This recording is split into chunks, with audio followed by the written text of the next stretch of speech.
video, I've got to say a little disclaimer. I'm not a lawyer, financial planner, or estate specialist. Now, the information in this video is based on my own research and personal understanding. G'day and welcome back to Living Life in the Lockyer, Life After 60. Now, we've all heard how important it is to have a will, right? But here's the thing that most people don't realise. Having a will is not enough.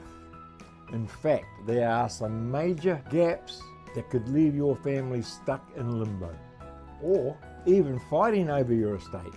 So today we're going to talk about what a will actually does, and just as importantly, what it doesn't do.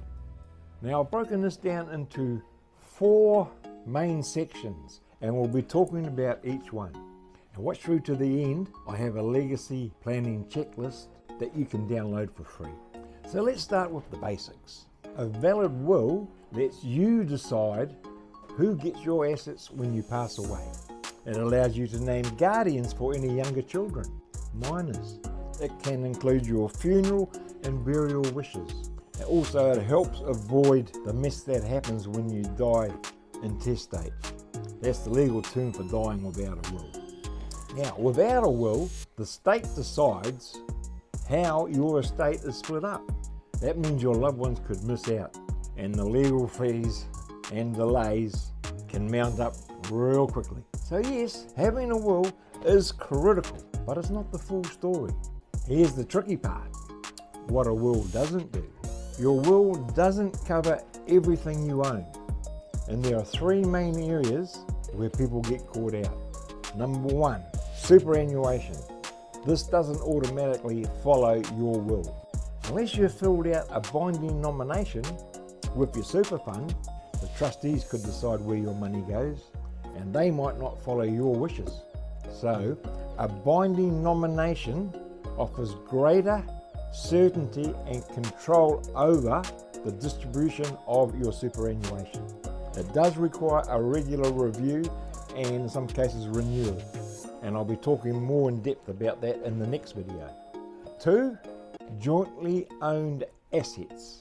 If you own your home as a joint tenant, your share passes straight through to the other owner, not through your will.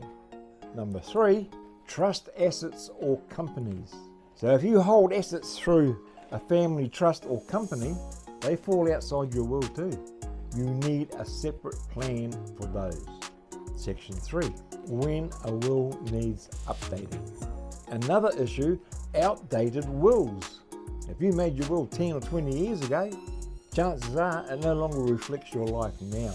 So you should update your will if you get married, divorced, or repartnered, have new grandchildren or children, you sell your house or start a business, and of course if a beneficiary passes away before you do.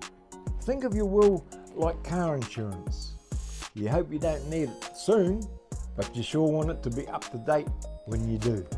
So the next steps are: check that you have a will, make sure it's valid, signed, witnessed, and legally sound.